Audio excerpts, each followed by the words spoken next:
Let's start with the border crisis. So in a little over 24 hours from now, the White House will get its wish, which is to remake the United States of America by letting millions of illegal immigrants into the United States, giving them a pathway to citizenship. Title 42 expires at midnight tomorrow night. There are no plans right now to extend it, none. And they're not doing anything about it. And this morning we learned, this is an amazing piece of this story.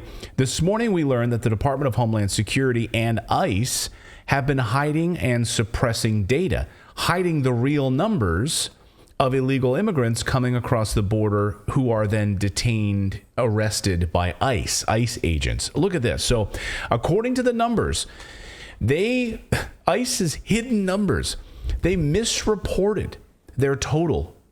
And they misreported it by 18,000%. That's not just a rounding error. 18,000%. Why do you think they would be motivated to do this? Good question. Oh, and let me just point out the ankle monitors. Also, after they're arrested and then they're released and monitored, they miscounted or downplayed the number by 600%. And so now Republicans are like, what the heck? Like, hey, Mayorkas, what the hell? What are you doing suppressing this data? So according to the numbers obtained by journalists at the Daily Caller, ICE was underreporting the number of illegal immigrants into the country with no form of electronic tracking by more than 18,000%, and was misreporting that number of illegal immigrants released out with those ankle bracelets by nearly 600%. Now, they've apologized. Okay, so when what you was say that, Philip going to say? Are they saying... Okay. Are they saying there were 18,000% more or less? Like, which way does the number go? Underreported. So that means there's so many more illegal immigrants that ICE detained and released that they did not report in this data. So now they said it was a mistake. ICE came out and apologized. Sorry, I was just going to... sorry. I was just going to point out the math on that real quick. The underreporting that would mean for every 18,000 people that crossed, we called it one. Just to put that into perspective. Okay. Wow. That's all right. Those 18,000, I'm going to put you down for a 1 here. That's 1, 18,000, 2, 18,000, 3, 18,000. My God. So now they've apologized. ICE came out and apologized, said it was a mistake, said the data was a mistake. They say nothing nefarious to see here. So the numbers are way worse than they're telling us, but all hell is about to break loose. Texas Governor Greg Abbott says if Title 42 isn't extended, it will be chaos at the border. Listen. One of the Republican governors fighting to keep Title 42 in place. That Trump policy implemented at the start of the COVID-19 pandemic, which allows the U.S. government to immediately expel most migrants as a public health risk. Since March of 2020, it's been used nearly 2.5 million times. What do you think happens next week when Title 42 comes to an end? If the courts do not intervene and put a halt to the removal of Title 42, it's going to be total chaos. But how do you keep that in place? That is about COVID. That is about public health risk. Whether it's COVID or some other issue, when you have people coming across the globe without knowing at all what their health status is, that almost by definition is a public health risk. There's every reason to keep that in place. So that's the real rub here, right? It's a Trump era COVID policy that's being used in this situation, right, to round up people and immediately send them back because of pandemic and COVID.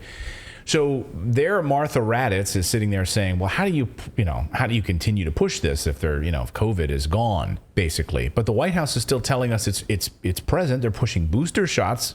And we're still in a pandemic. You should be masking. That literally comes from the COVID czar at the White House, Dr. Ashish Jha, this weekend. So it still exists. According to the White House, it's still there. They're pushing boosters and for kids and everything else and elderly people. And they want you to go get multiple boosters, get one, every few months now. I mean, but how did these people think this people in cages problem just went away? Right. Just because of a natural media cycle? Yeah, I guess. I think they're like, oh, if we don't talk about it, then it's not really an issue. Like if we don't, that was cover awful. it. I mean, Trump did it. Was terrible. Obama right? had cages, and no one ever covered that. You're not allowed. But when it's Trump, then of course would they cover it, and they talk about how Trump's border wall is not here, and there's people Okay, but the conditions that precipitated the people in cages only were stalled during the pandemic. The conditions will return. And so this is a logical conclusion. And in a massive way. I mean, talk about 18,000 people pouring across the border in the next 24 hours. I mean, and think about it. These protections are already in place right now. And this is how bad it is. Imagine when they pull the governor off of it and it's just wide open.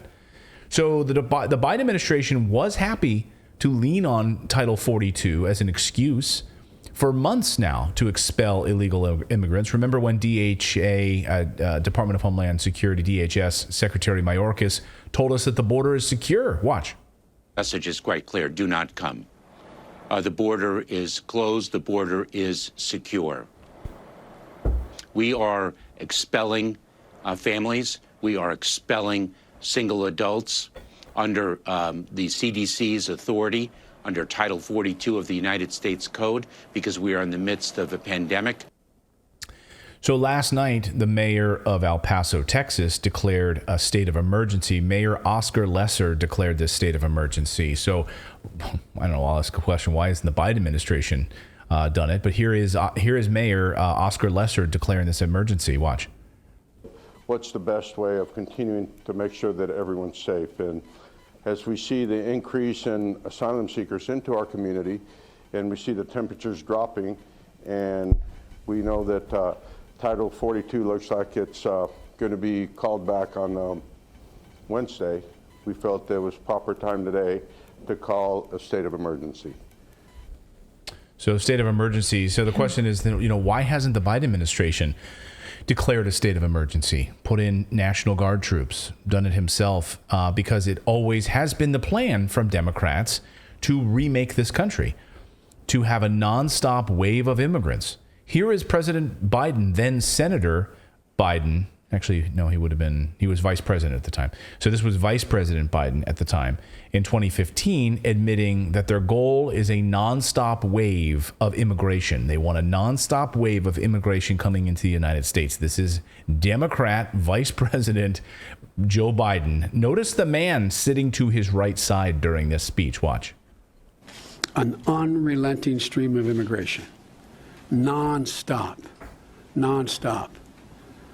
Folks like me who were Caucasian of European descent, for the first time in 2017, will be in an absolute minority in the United States of America.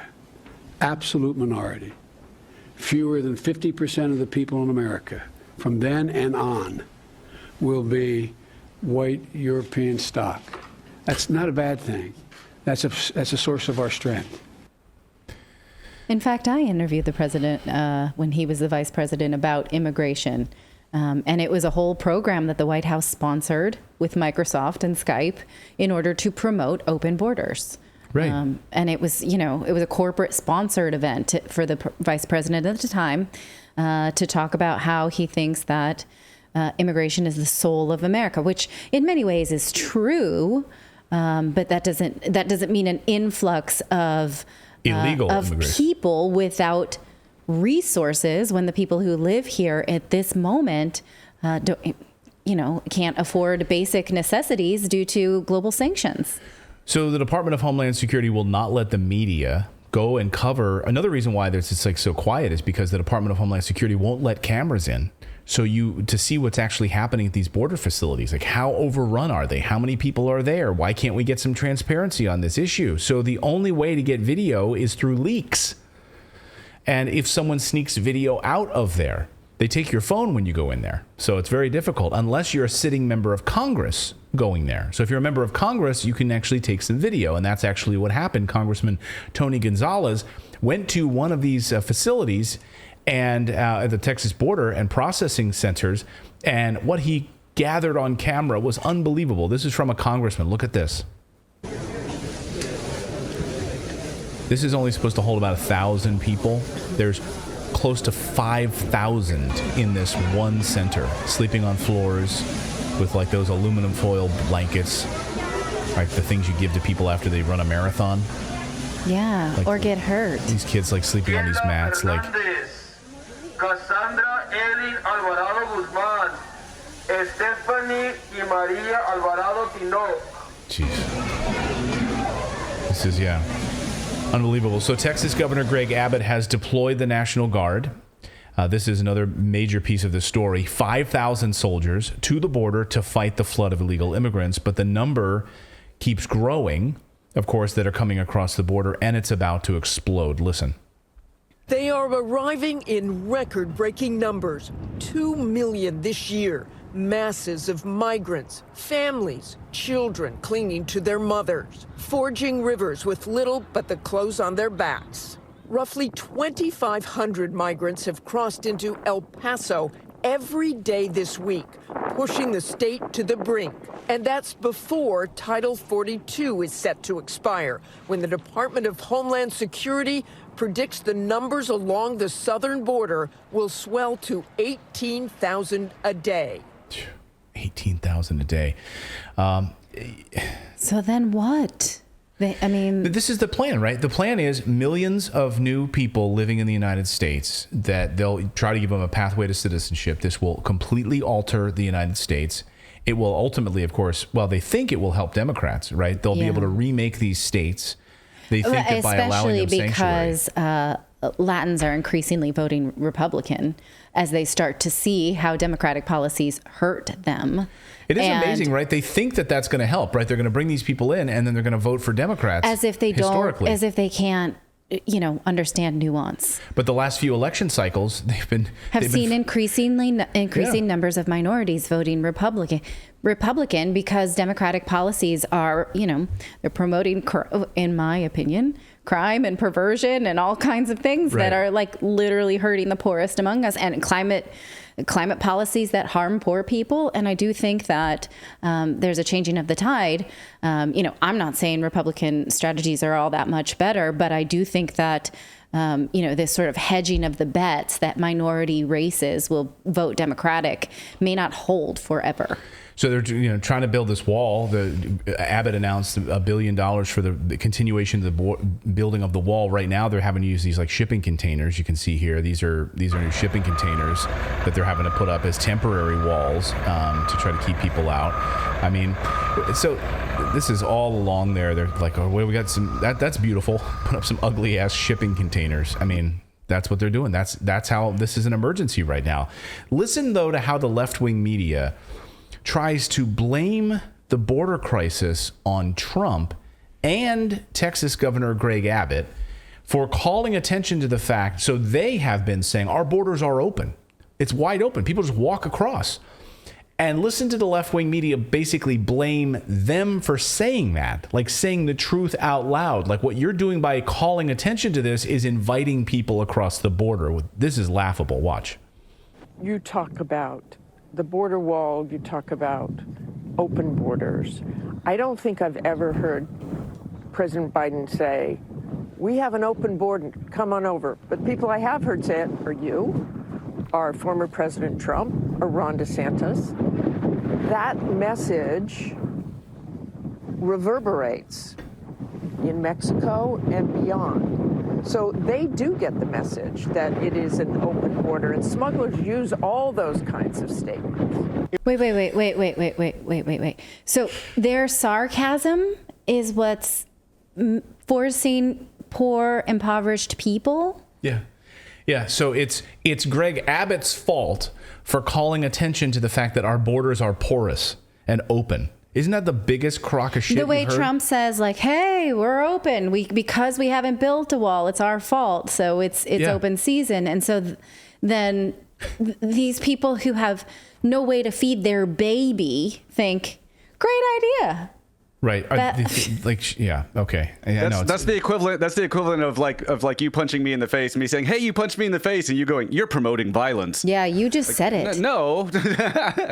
You're promoting violence. No, you hit me. So Greg Abbott says, look, they've bussed now 14,000 migrants to sanctuary cities over the past few days. They've been sending them to 8,000 of them to Washington, D.C., 4,000 to New York City, 1,300 to Chicago, 300 just arrived in Philadelphia overnight. And just they're going to continue to do that. He's saying we're sending them to sanctuary states, sanctuary cities that claim that they have the resources to handle anything with immigrants. Great. We'll send them to you because we don't. And then, there's still the question is like, well, when is President Biden going to go down there? When is President Biden? He still has not been to the border.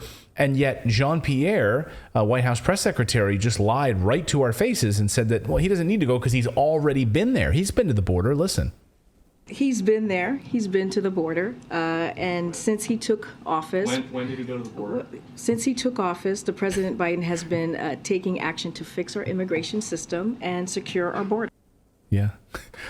Somebody yells out, Arizona. When did he go to the border? I'm just going to skip that. I'm going to go right past that question. She just means in spirit. In spirit, or he was like 300 miles away. Not spending the Arizona trip, he was this close to the border. What are you talking about? Like he was like miles from it. Yeah, just like a week ago.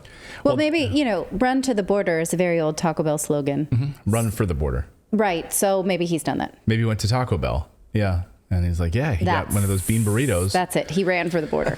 So Mayorkas did the same thing, though. He went to the border, the Department of Homeland Security head. So he, over the weekend, was down there, and he's getting slammed for it because he got a really icy reception from ICE. He went down to the border. Instead of talking about the immigration crisis, instead he gave a speech and talked about suicide prevention among the rank and file border agents because they're basically like, they have no life, like they're lifeless. That's the description of them. They're like, right now, they're like, we literally can't get anything accomplished, and it's leading to suicide. So that's what he was there to talk about. But actually, that's been the case since the Obama administration. There was a actually really well done 60 Minutes piece during the Obama years about how the people on the border, they went and said, why does Trump say these things about build a wall on the campaign trail? And even they proved that Obama had not improved border conditions even a little bit. And these Border Patrol agents were super depressed and dispirited because they couldn't do anything to make it stop. So that's a valid point, if not the point. Yeah. But he continues to say that, the border is secure. So, and he actually got some pushback from some of the border agents because he has been saying, no, the border is secure. We're secure. We don't have an open border. It's secure. And they're like, what are you talking about? You're undermining our job. Here's what he said about the border. Listen. Is the border safe? Now I was watching a news channel, and they were talking about an invasion was happening, and I got a little concerned. Look, the border is secure. The border, we are working to make the border more secure. Thanks, Andy. Is the border? So it's secure, but we're making it more secure. It's not secure at all. Clearly. So when he was there meeting with these border agents, according to the Washington Examiner, he focused his comments on smaller groups of management and rank and file agents and officers on suicide prevention, which those familiar with the discussion said fell on deaf ears. When he stated he was here to bring light to suicide prevention and nothing about the migrant crisis, our staff couldn't believe it and made it known to him, a senior border agent in El Paso told the Washington Examiner. This is why Chip Reed, among other Republicans right now, are calling for an impeachment of Mayorkas. Listen. Thanks, Andy. Thanks for putting this together, and thanks for all these great patriots for being here. And Mark Morgan, my good friend, who was head of Border Patrol under President Trump, he knows how to secure the border. We all know how to secure the border. We put out a plan last week, the Texas delegation, the entire delegation standing right here. We know what to do, and that's why we're here right now about Mayorkas. He knows what to do, but yet he's literally refusing to do it, purposefully. With all due respect to my colleagues, this isn't about somebody who is just not getting his job done. This is about a guy who is purposefully endangering the American people and migrants who seek to come here. And he's doing so for crass political purposes, using them as pawns, nothing more. So Joe Manchin was asked about this. Joe Manchin, a Democrat maybe in name only, I don't know, was asked about the border, was asked about Mayorkas. What are Democrats going to do about this? And it's, there's big impeachment move to try to get Mayorkas thrown out of here. And Joe Manchin said, that's just crazy talk. Like he's doing a great job. He's doing a great job. Listen to this. How do you get to bipartisan legislation on legal migration when you are about to face a Republican-controlled House that's vowed to impeach the Homeland Security Secretary? Yeah, well, first of all, it's an unfair charge against Ali Mayorkas. I think the gentleman is very competent. He can do a good job. They just need to unleash him, let him do his job.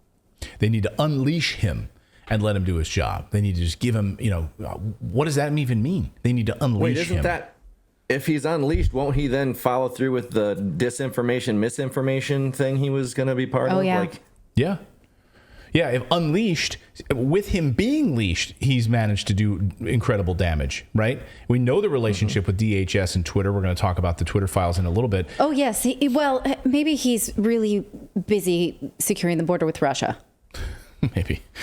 Well, that is the border that we're focused on. It's the right. It's the, which it's I the know my Ukrainian geography border. And nowhere that doesn't work out. It doesn't check out. Even Twitter said that doesn't check out. Yeah. Thank you so much for watching this segment here at Redacted. We are live every day at 4 p.m. Eastern time, trying to share the stories that the mainstream media will not cover. You should also come over and join our community of Redacted Rebels over at Redacted.inc. That's our private locals community where we can share exclusive content that we simply cannot share here on YouTube. Come over and join the rebellion together right now by going to Redacted.inc. We'll see you next time.